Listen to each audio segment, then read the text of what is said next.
Classic Empire is beginning his charge, and he's coming wide as they turn for home, and it is Always Dreaming in front, Always Dreaming with Battle of Midway a length and a half behind as they come into the final furlong. Looking at Lee is making a bid now through on the inside up into second. Always Dreaming with a 2.5 length lead at 16th to go. Looking at Lee is second, then comes Battle of Midway, Classic Empire. They're coming to the line, and the dream comes true. Always Dreaming has won the Kentucky Derby.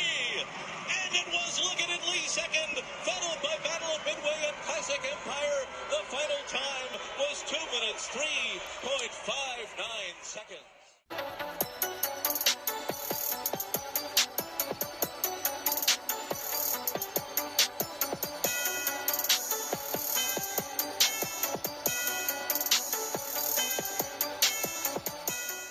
It is that time of the week again.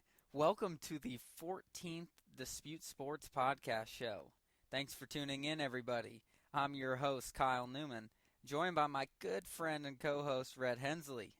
Today, we are recapping the 143rd Kentucky Derby and diving deeper into the NBA and NHL Playoffs, which are moving quickly. Good morning, Rhett Hensley. How are you doing today? Doing awesome. Just ready to talk some sports. Get in here. I know that you're going to be heading out, Kyle, pretty soon. Heading on a little vacation. That's right. I am. But you know what? Still going to take it to the road. Take awesome. It on vacation. Live from Myrtle Beach next week, I will be, yes. And I am very excited, to say the Phenomenal. least. Are you going to play some golf? Hey, it's a possibility.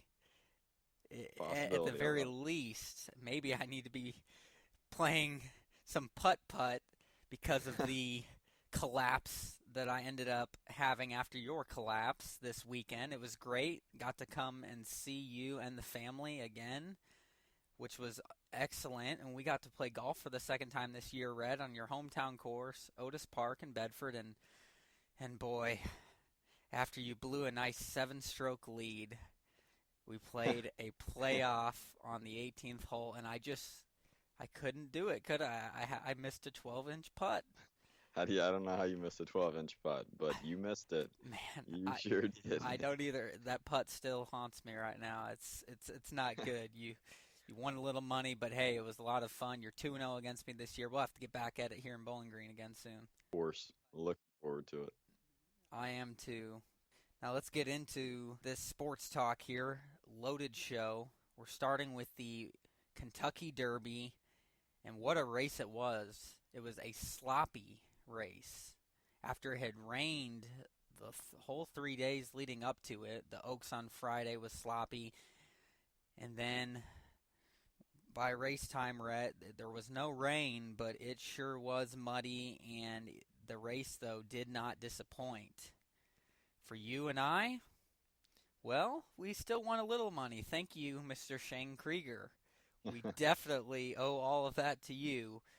But I don't know how many people saw the favorite winning coming, but that is what happened. The favorite, Always Dreaming, won the 143rd Kentucky Derby, Rhett, by like 2.5 horse lengths. It wasn't really even close. After stumbling a bit out of the gate, really controlled it the whole way from there on out. But it really was a great race. The top three, first place, Always Dreaming, second place, Looking at Lee, really one of those horses that a lot of people weren't expecting to be right up there, and finished in second, and for a while looking like that horse was maybe going to win it. And then Battle of Midway, the long shot that Shane had us go with, Rhett, finished in third and won us $20. Not bad. It was, you know what, I haven't watched the Kentucky Derby before. This was one of the first times watching it. And I'll tell you what, Kyle, that is an awesome 2 minutes. Isn't it? There's a reason they call it the greatest 2 minutes in sports. And whenever you have a little money on the line too, boy, aren't you two go, come on, Battle of Midway. You can do it. It's crazy. And it's also crazy to think that they have that going all morning. It I is know. live coverage all morning for a 2-minute race. It It's crazy. is. There's so much that goes into it too, with the whole derby hats the ladies wear and the dresses, the flowery, colorful clothing, the drinks. I mean, it really is a party. I mean, it's something that people should put on their bucket list to go to someday. I mean, there were 158,000 people there at Churchill Downs, including Crazy. shout out to our man Stu, who swore into the Army. It was a great moment. Got to be right there in the winner's circle. The future doctor. Proud of you, Stu. How awesome is that? And that is awesome that you got to be there for that. But what a race it was. Classic Empire, one of the horses that I took as the winner in one of my bets, came in fourth, and Practical Joke came in fifth. Rhett, that was another horse you had in your win play show. They were all right there, and it was awesome seeing the long shot Battle of Midway, almost 40-1 odds, come in third there. Classic Empire was making a push. I tell you what, it really was an exciting race, and it just goes to show you that when there is rain like that affecting that track, it's really anyone's race. And that's what it proved to be this year. However, at the fifth straight year that the favorite has won the Kentucky Derby. So a bit of a trend is beginning here with that. Always Dreaming is the first horse since 1933 to win the Kentucky Derby after not winning his first race until or on after January 25th. So it was really an impressive race. Trainer for Always Dreaming, trainer Todd Pletcher, has now won the race twice in his career, with his last win coming in 2010 with his horse Super Saver. Now it's on to the Preakness Stakes, Rhett, the second leg of the Triple Crown, and Always Dreaming will have a chance at that. That will be next weekend in Maryland. The question, Rhett, to wrap it up: do you think Always Dreaming will win the Triple Crown this year? There's only been, I think, 12 in history. The last one, American Pharoah in 2015. Will this be the year of another Triple Crown winner? Kyle, I do not think he will be the next Triple Crown winner. The last time a Triple Crown winner was 2015, and before that, it had been at least, 25 years, 30 years? A long time. Yeah, it's been a long time. So do I think that there's going to be another Triple Crown winner this year? No. Plain and simple. Plain and simple. We'll leave it at that and transition into playoffs. NBA first, Rhett, semifinals, and it has been phenomenal action. Let's start in the East, where the Celtics are in a battle of a series with the Wizards. We have 3 games to recap since the last show. It is a 3-2 series lead for Boston. Game 3 was the first game from last week's show we hadn't covered. So Game 3, Boston got blown out 116-89 in Washington. And then Washington took care of business in Game 4 as well on its home court, blowing Boston out again, 121-102. And then Game 5 back in Boston last night, the Celtics get on track to take the edge again in the series, 123-101, dominating fashion. And so Game 6 will be tomorrow night back in Washington, where the Wizards are trying to force a Game 7, which would be on Monday back in Boston. So, I ask you, Rhett, this series here, tight, teams taking care of their home court. You had the Celtics over the Wizards in 6, which means that you think that they will close it out in Washington tonight. I really do. I think that. Or excuse me, tomorrow night. Tomorrow.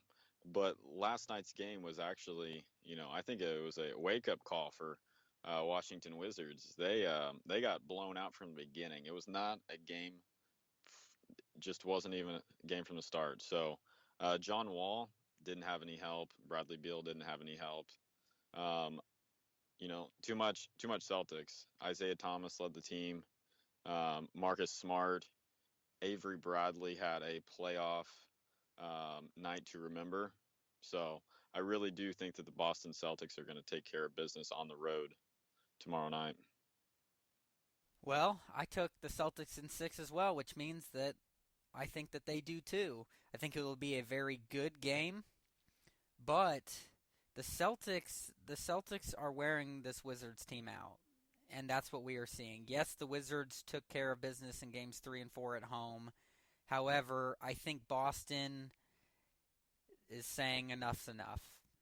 You guys made it a series. It was nice, but now we're going to close you out on the road. And I expect Isaiah Thomas to have a phenomenal basketball game.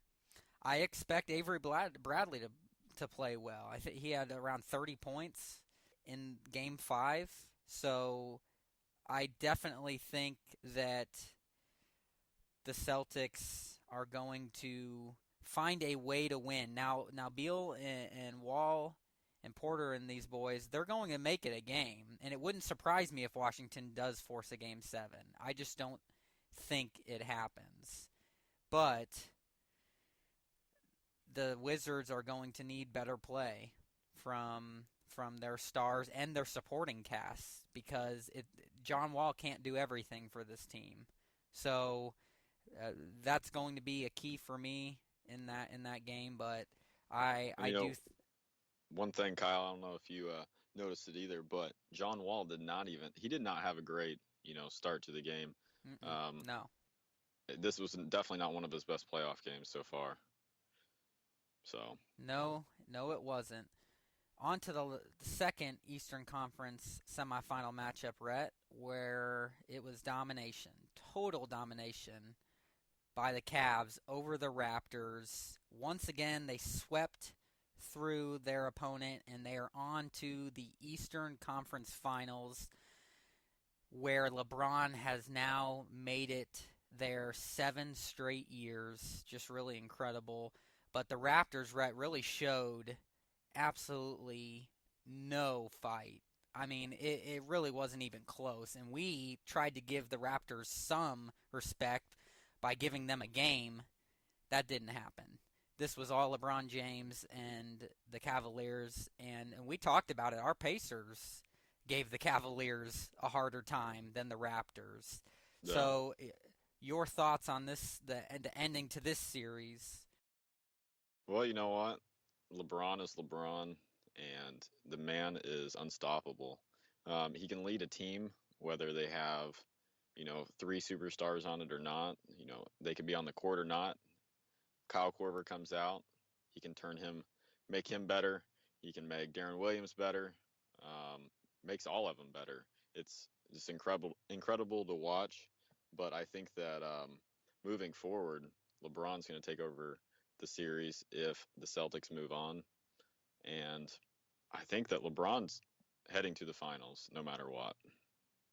He's got his mindset. A little teaser there for next week's show as we'll be talking Eastern Conference Finals and Western Conference Finals matchups. But Game 1 was the only one complete on last week's show, Rhett. So to recap, Game 2, Cleveland beat Toronto 125-103.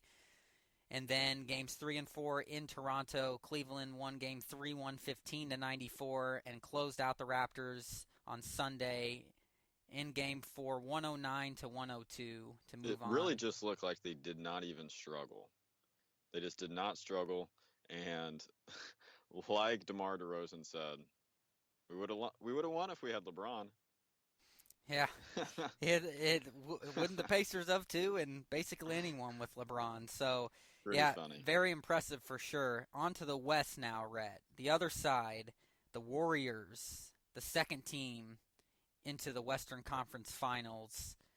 for the third straight year, sweeping the Jazz 4-0. Let's recap the last 3 games from last week's show. Game 2 in Golden State, the Warriors handled their business 115-104. Games 3 and 4 in Utah, Saturday and Monday, really weren't close, Rhett. I mean, just like the Cavs, they took care of business. Golden State won Game 3 102-91, and Game 4 closed out the Jazz 121-95 in blowout fashion. So I say, once again, it's the 2 best teams in the NBA just coasting into the Anything you can conference do, finals. I can do better, is what Curry's saying. And they said, we'll see you there. That's exactly right. I mean, it's pretty clean cut and dry. These teams are loaded with superstars and just too talented for their opponents. And we, again, you and I trying to give some respect to the Jazz. I gave a little bit more respect. Might have been a little crazy on my end. You took the Warriors in 5. I took the Warriors in 6, and I got that dead wrong. I guess I thought the Jazz, with their nice, young, talented team, they could have taken care of a couple games at home, but they couldn't. The Warriors are just looking like the NBA runner-ups last year and champions of 2 years ago, Rhett. They are a hot team right now. Hot. Sizzling, Kyle. So they await now the last semifinal matchup in the West, the Rockets and the Spurs. And boy, Rhett, has this been a series. The Spurs lead the series 3-2 over the Rockets. And let's recap the last 4 games where we left off from last week's show.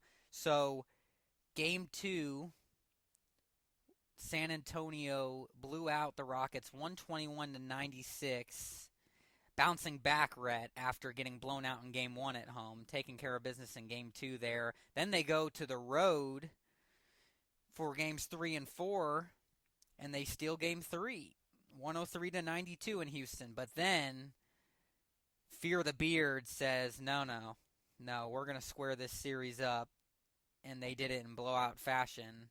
The second blowout of the series for them against the Spurs, 125-104 on Sunday. And then Game 5 on Tuesday, back in San Antonio, the Spurs, go Spurs go, won a thriller, Rhett, 110-107 in overtime to take with a Kawhi Leonard on the bench. 3-2 series lead.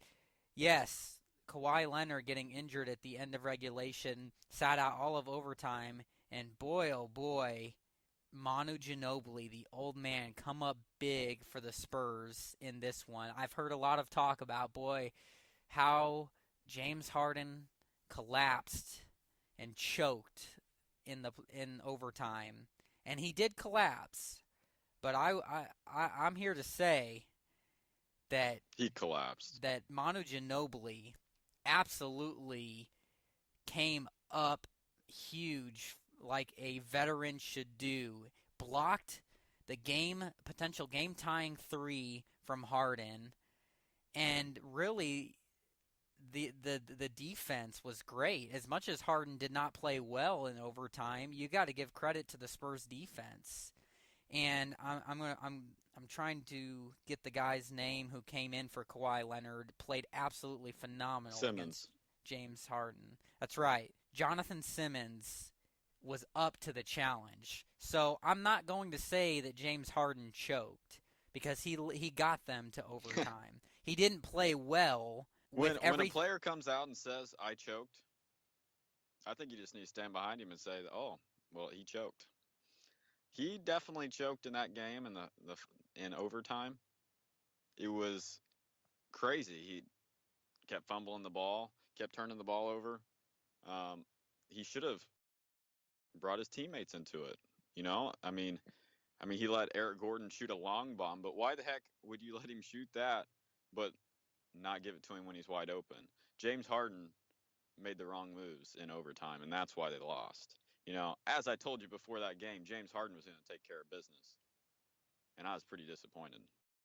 Yeah, well, they didn't, but it was in San Antonio, so it's a bit more understandable. And again, I'll disagree with you. I'm going to credit the Spurs defense more than blaming James Harden, though he did not play well in overtime.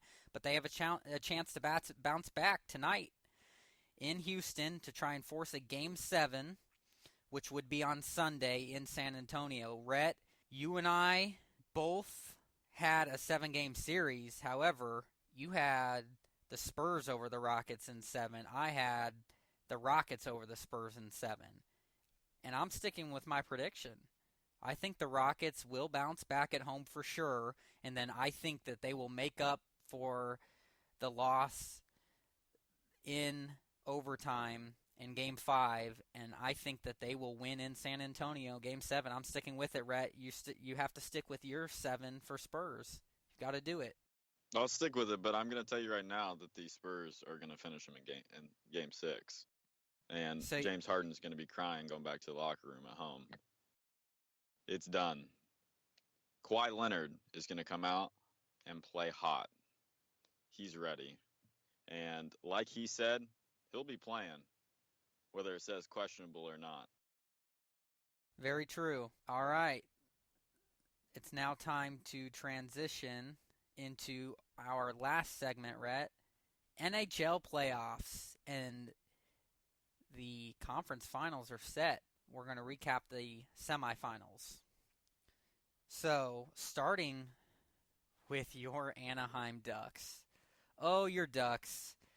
In a thrilling series, Rhett, that you and I absolutely nailed. We had the Ducks over the Oilers in 7, which is what happened. Now we have to recap the last 4 games since last week's show. So, Game 4, the second game in Edmonton, they squared the series up in a thrilling game in overtime. Anaheim won 4-3.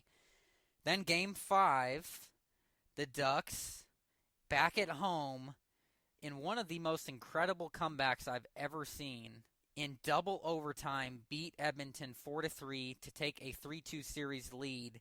Rhett, the Ducks were down 3-0 with less than 4 minutes to go in regulation, and they with the goalie pulled in those last 3.5 minutes, they scored 3 goals in 3 minutes to force overtime. It was one of the most incredible comebacks ever, and then took control of the series again. But then they have a chance to close it out, Rhett, and they can't do it. They get blown out in Edmonton 7-1. Just did not show up. Maybe the Oilers a little bit disappointed after that big blown lead. Tad.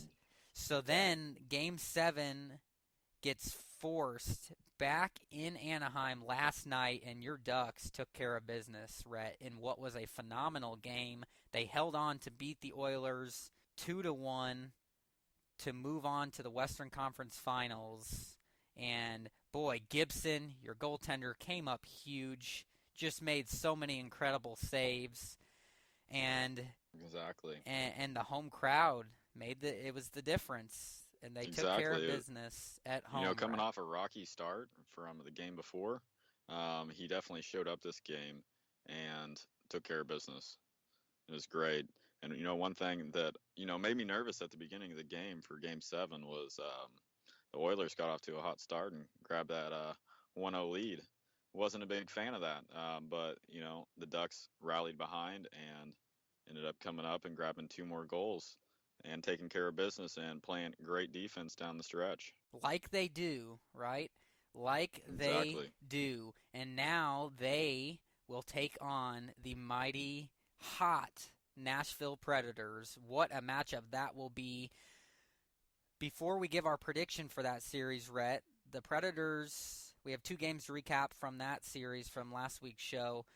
The Predators won the series in 6 games, and going back to games 5 and 6, in St. Louis for Game 5, the Nashville Predators were not able to close it out. St. Louis got the win in a tough game, 2-1, to force Game 6 back in Nashville, where the Predators have not lost at home, and they did not lose at home once again. Finishing off the Blues 3-1. The Predators are hot, and the difference in the series against the Blues was just that. Pekka Rinne.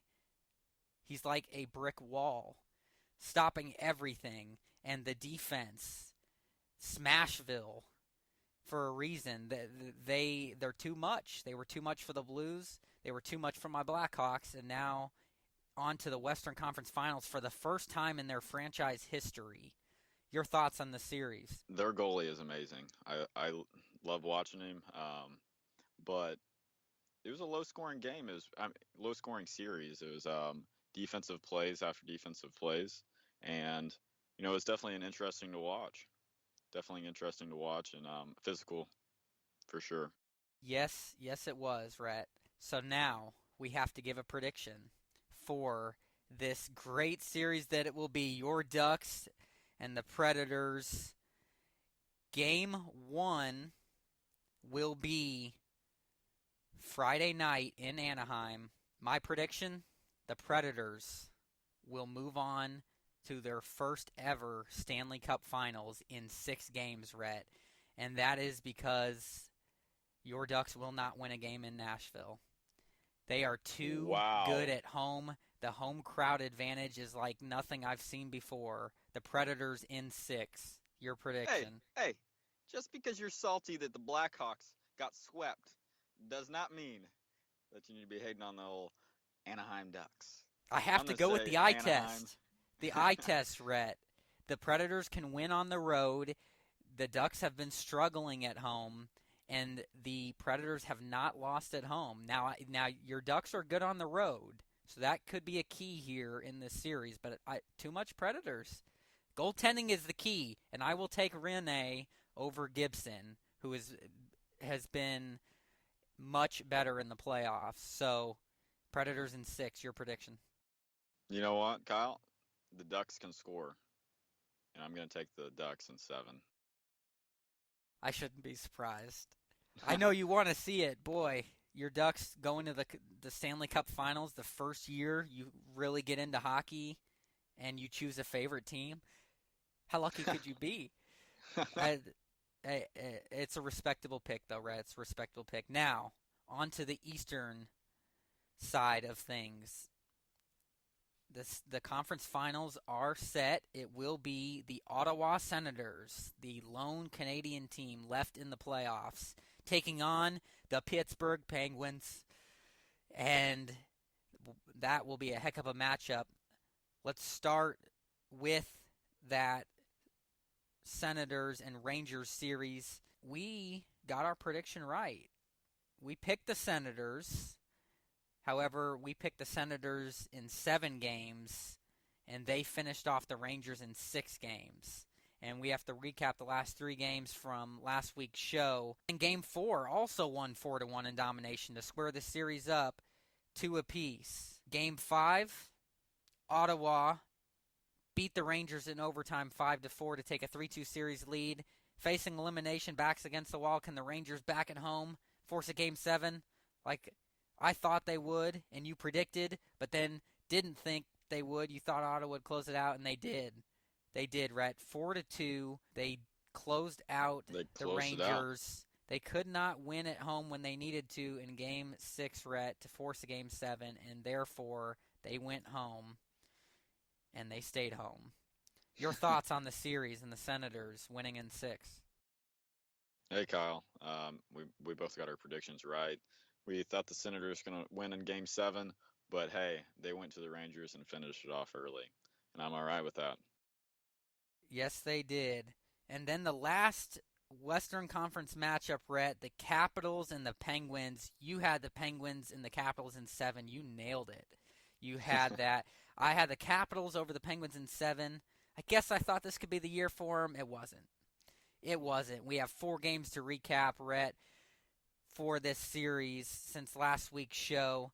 So, Game 4, Pittsburgh took a 3-1 series lead, beating Washington 3-2, having them on the ropes, and then the Capitals win the next two games, Rhett, 4-2 and then 5-2, getting one in Pittsburgh to win the series back over and bring a Game 7 back to Washington. Yes, this is the year they're going to finally get past the Penguins. No, they didn't do it. Sidney Crosby, boy, the man, back the last three games, Rhett, playing with the concussion symptoms. He cleared the protocol to be able to play, but you had to think, boy, he's got something wrong with that head still, with that concussion. He was taking hits left and right, but that was the difference maker, Rhett.